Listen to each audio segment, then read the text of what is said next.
I want to talk about individual libertarians in the UK, and I previously thought that there weren't any libertarians in the UK until I came across a film producer director called Chris Atkins.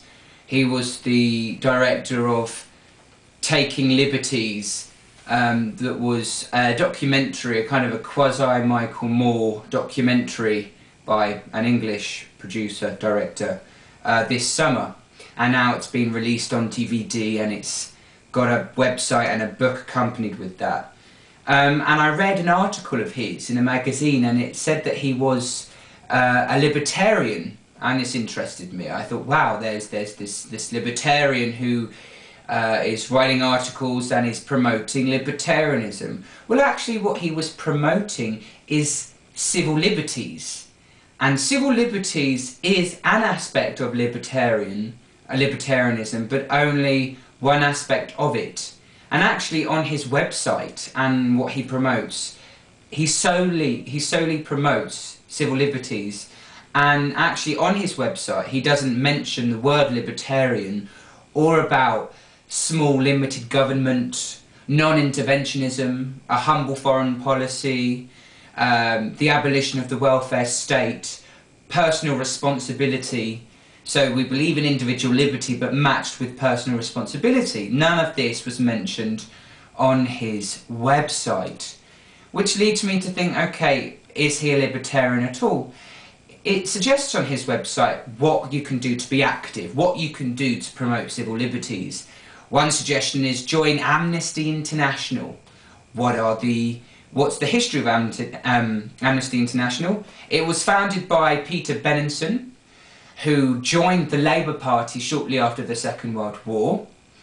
He was one of the founders of Justice, a pressure group, that pressure group was responsible for many of the proposals of the constitutional reforms recently.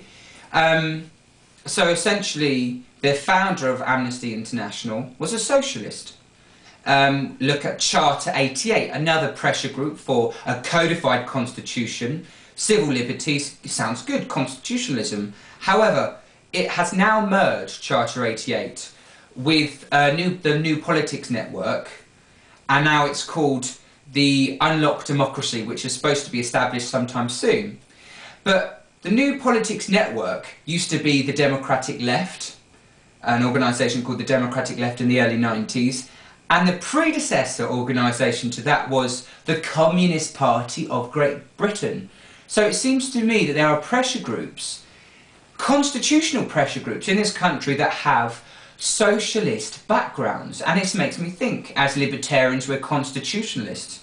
But those constitutionalists and those campaigners for civil liberties aren't libertarians, but in fact have a background in socialism.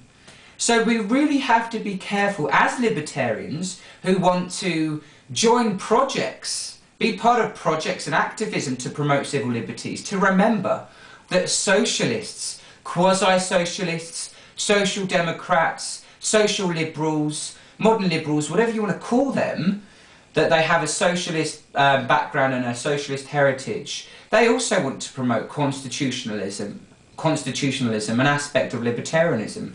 We must keep this, we must remember this when we want to be active in our political agenda, because of course as libertarians we are strictly opposed to socialism.